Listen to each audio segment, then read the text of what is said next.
Is everything okay, babe? The Dragon King's Bride, Webtoon's only comic where one of the main plot points is whether or not you can survive hardcore dragon sex. I'm being dead serious. That is genuinely a plot point, if not the only plot point in the entire comic. If I'm being real here for a minute, this has been one of the craziest things I think I have ever read on Webtoon. Everything from the dialogue to the hilariously out of place 3D models to the actions characters take will make your head spin. The artist even warned in their notes section of the first episode that it was going to be a wild ride, but oh, how little did I assume they would actually be telling the truth. We open with our main character, 10-year-old Lucina, running away from her abusive stepfamily. Let's play a game of Can You Guess? Can you guess why Lucina's stepfamily hates her? Is it 1. She is a general nuisance and causes problems that create rifts between family members? 2. She's the spawn of the kingdom's most favorite prostitute? 3. She has white hair and is therefore prettier than her evil stepmother? Or 4. She has dragon blood in her veins? I'll give you some time to think. Go on. It's easy. If you guess 2, she's the spawn of the kingdom's favorite prostitute, you are correct! Which I wasn't sure was even a thing that happened in real life. Commenters, comment your favorite prostitute. In other words, Lucina is a bastard child. Aside from that, she's just the most perfect and precious tiny little thing in the whole wide world. Anyways, Lucina is running away from her evil stepfamily and she stumbles across a hurt dragon in the forest. Seeing the creature in need, she uses her healing powers, because of course she has healing powers, and saves the dragon from certain death. After she faints from overuse of her power, we see the dragon transform into a dragon man, and he thinks to himself about how brave this little girl is and takes her back to the town square, thinking that surely someone must be looking for this 10-year-old little girl. The dragon man, who we learn is named Hakan, leaves her in the town square and flies back home. It's like How to Train Your Dragon, but if they Lucina never tries to escape from her evil stepfamily after this incident, so now, 10 years later, we open with evil handmaidens preparing Lucina for a wedding to a fat old guy! You know what would be kinda crazy? I've been reading a lot of webcomics in this genre lately, and the pretty young, pure of heart heroine always seem to get married to a big, fat, ugly, rich guy. But wouldn't it be so much more interesting to have the mean, arranged marriage guy be good looking? I feel like so many of these comics end up villainizing people for committing the heinous crime of not being attractive? What are you in for? I sold drugs to preschoolers and stole stamps from the elderly. That's terrible. What did you do? I'm ugly. What? Why did they put a guy like you in here? I don't want to get you ugly! Get it off! Get it off! No! I feel like you're wasting a lot of potential story here. You're just throwing in a weird obstacle that no one ever actually thinks is gonna be a problem for our protagonist. If the story opened with Lucina getting arranged to a conventionally attractive but kinda mean guy, it'd leave me wondering where the story was gonna go. Is she gonna try to get out of the marriage? Is she gonna go along with it and slowly regret not doing anything to stop it? Is she gonna warm up to him and realize that he's not actually that bad? Or even have him realize through our protagonist that he's kind of a dick and have him warm up to her. Or hell, even give us an ugly guy who's really nice. Have our protagonist think, oh no, I'm getting arranged married to an ugly blob man, and hate it, but then as the story goes on, realize that his external appearance has no actual bearing on him as a person. I had a roommate in college who was dating a guy who was shorter than her. I was also dating Jonah, who is shorter than me. We love our short kings. Mwah.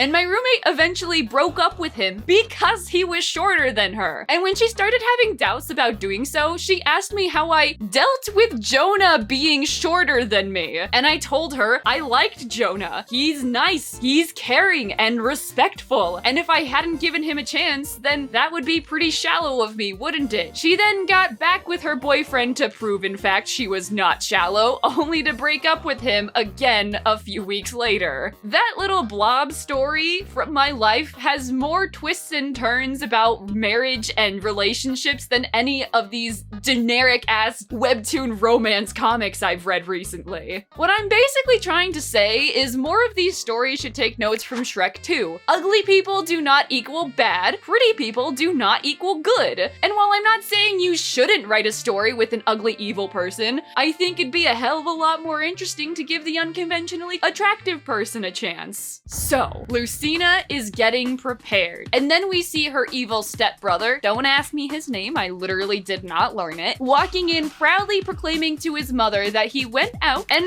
robbed some ancient Terrarian burial grounds. You know, I'd make a joke, but I think the English have this one pretty covered.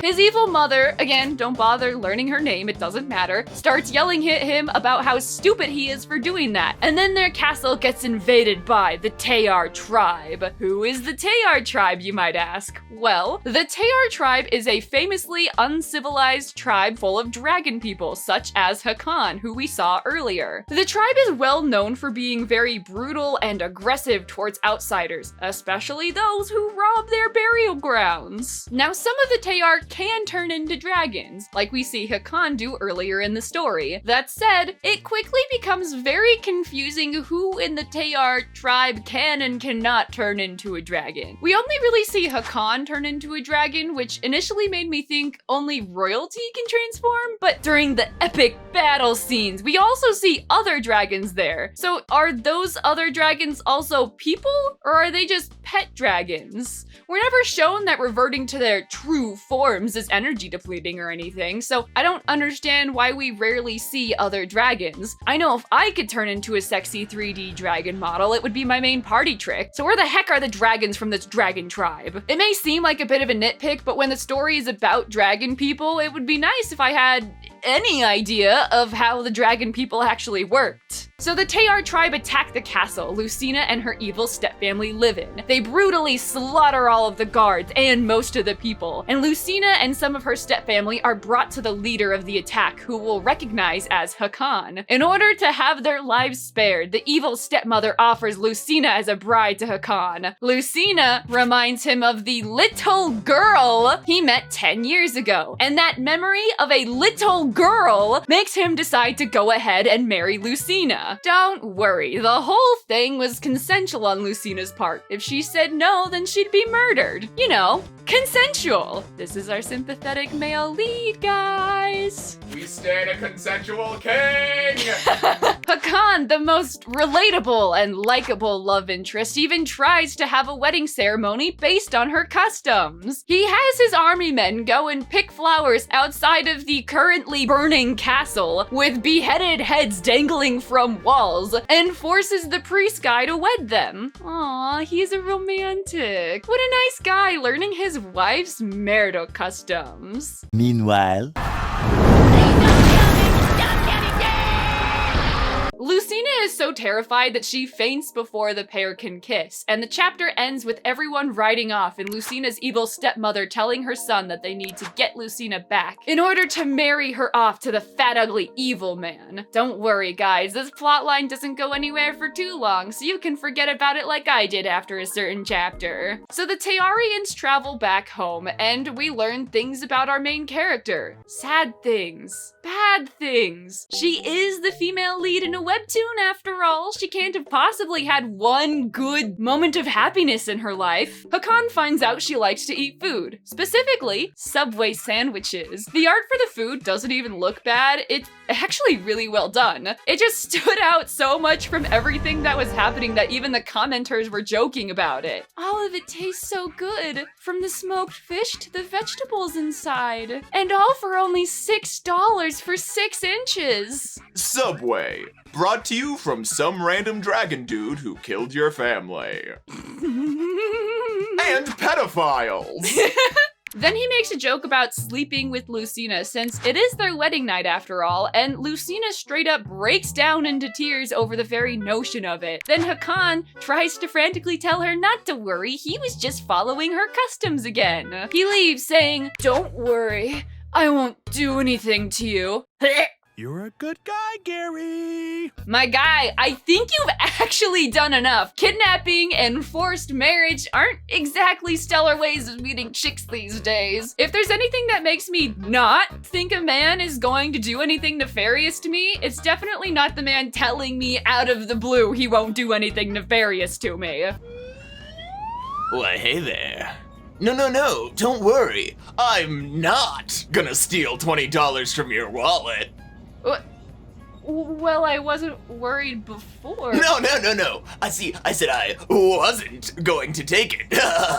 Well, you see, now I don't believe you. But I said I wouldn't. Yeah, but that was kind of out of the blue, and you're eyeing my wallet pretty hard, so... Why don't you believe me? That being said, I have a note for this panel specifically that says, what is his hair care routine? I also want luscious locks. And that still stands. Hakan, if you want to put out a shampoo and conditioner line, I will be your first customer. So then a magical exposition fairy appears to have us learn about Lucina and her backstory. I am dead serious. There is a magical exposition fairy named Puka that occasionally shows up to talk to Lucina, usually do nothing but spurt random nonsense and then leave. Puka just kind of appears at Lucina's side to tell her information about her magical healing powers, who she should trust, as well as reiterating information everyone, including readers, already know. One of the first times this happens is when Puka says Lucina was quiet. Then Lucina tells Puka she has trouble speaking. Then, a few panels later, Hakan resolves a misunderstanding between her and his army guys, declaring that she must have difficulty speaking to people. And for my notes, I just wrote down, do you guys think she has difficulty speaking to people? It reminds me of when I was 12 and first started writing. I didn't understand that there were ways of communicating information to a reader other than just telling people exactly what, when, where, why, and how a character was doing something. Kitty left the house and drove back to town. She stopped at the local send-a-note. She walked inside the send-a-note. She looked for some envelopes. I'm sorry. She looked for some envelopes, but she could not find any, so she walked up to the clerk. Where are the envelopes, she asked. Oh, we put them at our desks. He said. Can I have 3, she asked, and 3 stamps? Yes, that will be $2.36. The clerk said. Kitty paid the clerk. She put the pictures in an envelope and wrote it out to Mr. Clark's house. The clerk put a stamp on the envelope and put it in a box full of other envelopes. Kitty left the send-a-note. The letter should get to Mr. Clark's house around 3 p.m. The entire comic feels exactly like that, repeating ideas, thoughts, actions, reiterating what everyone, including the audience, already knows, making it hilariously ridiculous to try and read, let alone take seriously. Lucina also gets kidnapped in the span of the time where everyone was traveling back to the Tayar kingdom. Her evil stepfamily had sent out mercenaries after her. Hey, you know those guys that just kicked our asses and burnt our castle to the ground, and the only way we got rid of them was by selling our daughter we hate? Let's break our deal with them!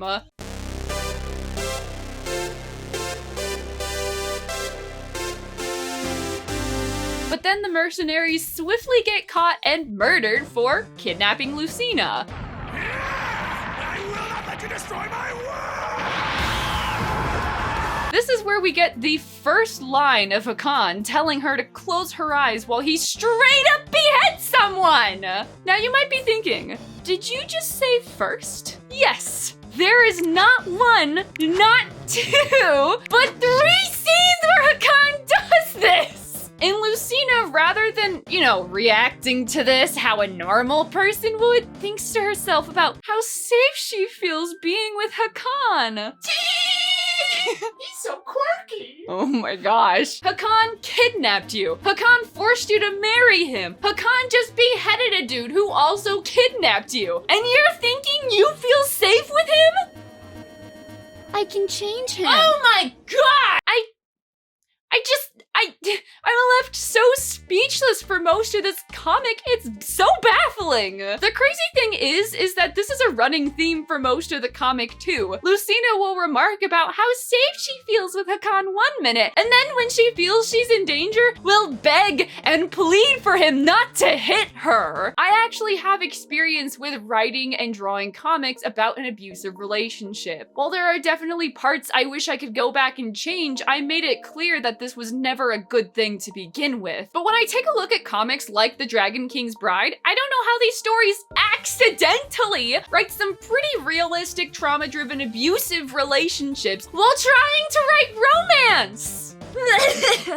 So eventually we do make it to the Tayar kingdom. Here Lucina meets Gairet, who used to be the queen of the Tayar tribe. In their world, if the king dies, then the position of king will be transferred to the next male heir, simultaneously making the former queen no longer queen. So when Hakan's brother dies, Gairet loses her queen position when Hakan then takes the king title. Gairet is not too pleased with Lucina since she's been trying to slip into Hakan's dragon-shaped pants since her late husband died. The reason for this being that if you can have a child with a king, you automatically become queen. So with Lucina now threatening Gairet's chances of becoming queen again, Gairet now focuses her ill-intentioned efforts in getting rid of Lucina. It's kind of sad because I don't necessarily disagree with Gairet in wanting to stay queen. Lucina has done nothing to show the Tayar that she is worthy of fulfilling the necessary duties a queen should. Gairet even picks up on this and tells Hakan that Lucina couldn't possibly properly run a kingdom like Gairet had in the past, which is a valid freaking point. Lucina should probably be healing from her own scars and trauma and not think about performing the duties of a kingdom she's never been part of. Gairet really does seem like the better choice here.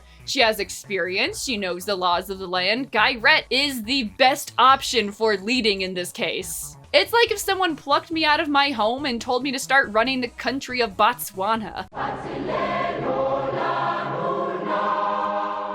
Gairet is basically just another dime a dozen female webtoon antagonist who only exists to make the main girl character look good. She's a gold digger. She only married the king for the power she could get. So, gold diggers aren't necessarily morally bad people. Get that bag, queen. Yeah, she does end up forcing her sick brother to use black magic for crimes and get rid of her opponents. You know, like you do. But that almost seems like a footnote in comparison to the fact that she's a gold digger. It might have been really cool if we focused more on why she doesn't want to lose her power. Maybe why she feels the need to help properly rule the Tayar kingdom, the life she's grown accustomed to, and why she doesn't want to leave it. But rather, she focuses her evil efforts on bullying Lucina. Her actions make her seem like a dumb middle school mean girl than a smart and powerful femme fatale that the comic tries to make you see her as. One of the things Gairet does is give a really ugly dress to Lucina to wear to the party. Then she orders the bouncer of the party not to let Lucina in if she's not wearing the ugly dress. But when a mysterious old lady offers to help transform the dress from not to hot, the bouncer doesn't let her inside. So Puka, the magical exposition fairy, turns into a bird and shits in the guard's eyes, opening up a space for Lucina to get into the party. When Hakan gets over his boner for how pretty Lucina looks, he questions why she was late to the party. And when the guard tries to tell Hakan he was following Gairet's orders, Gairet lies and the bouncer gets beheaded at the party by Hakan. Not before telling Lucina to turn around, cover her ears, and close her eyes like she's a 10-year-old. Well, I didn't want to do that, but alas, I had no choice. That bastard lightly grabbed Lucina's arm, for heaven's sake.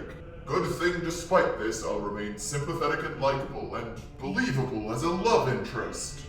No, you're just a crazy serial killer. That's all you are. Nothing more and nothing less. This entire situation reminds me of when your boss tells you not to give refunds to customers, but then when the customer gets irate enough, your boss throws you under the bus and gives the customer a refund anyway, making you look like the idiot. From here on, most of the story is about Hakan and Lucina's sex life, which is a wild thing to say. We start getting introduced to bits and pieces of information regarding how a dragon king is born. From my point of view, as I was reading, the characters kept alluding to the fact that Lucina was tiny, so if she had sex with Hakan, she would die. And I kept wondering if maybe he was violent during intercourse. But the comic specifically went out of its way to talk about how because Lucina was skinny, she wouldn't survive survive the night. This same idea was repeated and repeated to the point I thought I was going crazy, because skinny people don't die after having sex. At least, I hope not. But then Gyrette gives us some much needed context, telling us and Lucina that absorbing the energy of a dragon is so dangerous that women usually die. I'm sure you have a lot of questions. So do I! From what I could gather, the Tayar tribe really value their women because birth/dragon conception is hard. But I'm not sure if only royal blood has dragon energy or if it's a thing everyone has. So regardless of a woman's background, if they can sire a child to the king, they will automatically become queen. So Lucina at first doesn't know this. She and Hakan go to bone each other and he stops because Lucina doesn't understand her literal life is on the line. He gets a little pissed off and leaves her telling to think about what it means to be queen. Nothing like kidnapping a girl, forcing her to get married to you, and then acting all hot and bothered when she doesn't immediately want to die for you and your tribe. Eventually, Lucina does find out about the dragon energy from Gyrette, but then I genuinely think the artist forgot that she found out, because for the next 20 or so chapters, Hakan is just trying to tell Lucina the truth and getting interrupted. But then, oh no, Lucina finds out and is upset Hakan kept something from her. But this whole time I was really confused because, like, girl, you already knew that. Gyrette tells her about it in chapter 12, but then her and Hakan have a fight over it in chapter 23. So either this world doesn't experience linear time, the author just forgot, or Lucina is extremely dumb. My vote's for the latter half. Something Dragon King's Bride does is make thought bubbles pretty close to what speech bubbles look like in appearance. And I actually found myself getting caught quite a few times wondering why no one reacted to something someone just said, only to go back and realize, oh, this bubble is slightly lumpy. I guess that means it's a thought bubble. But even then, these artistic rules for bubbles change in every chapter, making things really hard to comprehend. Like, Lucina at one point thinks to herself, I should probably mention I have healing powers. And then Hakan doesn't react, and then she goes to tell him, and this whole time I was like, you just told him and he was fine with it. There is so much, and yet so little I want to talk about regarding this comic. It's genuinely really overwhelming at times. So I guess I should introduce you to the next somewhat important character in the comic, and that is Akar, Hakan's mom, or as we know her, the mysterious seamstress who fixed Lucina's dress a few chapters ago. She's been under the spell of black magic put on her by Gyrette's brother Gilai. There's a pretty unimportant side plot going on where Akar is senile because of this magic, but I can't take her dire situation seriously because in the first panel we see her in, she is clutching the most awful looking stuffed dinosaur, and I just found it so ridiculously funny. Because I can tell what the comic was trying to go for, but I can't take a bad situation seriously when an elderly senile woman is clutching a stuffed dinosaur. And before you tell me it's normal for adults to have toys, I am already aware of this and I have a huge toy problem. That being said, if you wanted to convey a serious moment, there are a ton of more effective ways you could have done that. If you wanted Akar to seem childish, have her need help putting her shoes on. Have her talking in a more immature dialogue than the people around her. There's a moment where she kind of loses her mind and stabs her son Hakan, and later she drops the plushie and seemingly comes to her senses and begs the guards to let her apologize to Hakan. So originally, I thought that while she was holding the toy, then she was under the black magic spell, and that would make a lot of sense as to why it looked so out of place, but no. There's genuinely a worse explanation as to why she has this stupid toy. After Akar stabs Hakan, she gets sent to the Valley of Fire, and if she survives for one day, then she can be released. The Valley of Fire is basically like an acre of land that's like really, really hot, but also prison. And no one has ever survived for more than a day, so this is basically like a death sentence. So feeling badly that his black magic got Akar Akar sent to the Valley of Fire, Gairet's brother Gilai enlists the help of Lucina to go and rescue Akar. They figure that with Gilai's magic, he can put the guards to sleep and Lucina can go inside, heal Akar, and give her water, and then she should be able to last the day and get out. But just when everything seems to be going well, the giant troll guardian wakes up and goes to punch Lucina, who closes her eyes, but the blow never comes. Hakan has come to the rescue. Hey, stop. Look at me. This isn't you. This isn't you! Hakan tells Lucina that she shouldn't have tried to release a criminal, and Lucina tells Hakan that he wouldn't have been able to handle it if Akar passed away because of the punishment he gave to her for stabbing him. And then Lucina passes out. Akar hands the stuffed dinosaur to Hakan and tells him to protect it because she thinks Hakan is actually his older brother, and the dinosaur is Hakan. This instantly resolves Hakan's mommy issues because he found out that his mom loved him all along? I'm genuinely so sorry. I'm trying my best to explain everything here, but even I was lost while reading. After this resolve, Akar makes it out of the Valley of Fire, and Hakan tells Lucina that if it weren't for you, I might have accidentally killed my mother. So now that this side plot is over, it's time we get back to the horniest member of the Tayar tribe. Hakan keeps getting cock-blocked by literal death because Lucina might die if the dragon cum energy enters her. The audience is blue-balled once again after Hakan tells Lucina that he wants her to be extra healthy so she can have a high chance of survival. So he and Lucina both try celibacy for 2 months, even though they already weren't shagging. Why 2 months, you might ask? I should be at my most potent in 2 months anyways. What the f did you just say? So apparently, Hakan has a potent time, much like a woman who has a fertile time, where the chance of successfully having a baby is significantly higher than normal. Basically, for the next few chapters, Hakan walks around like a cat in heat, talking about how hard it is for him to control himself. But Lucina really wants to give him a kiss and share a bed. But Hakan, oh that darn Hakan, just can't control his dragon urges to impregnate Lucina. It gets to the point where he demands he be tied up so he can control himself.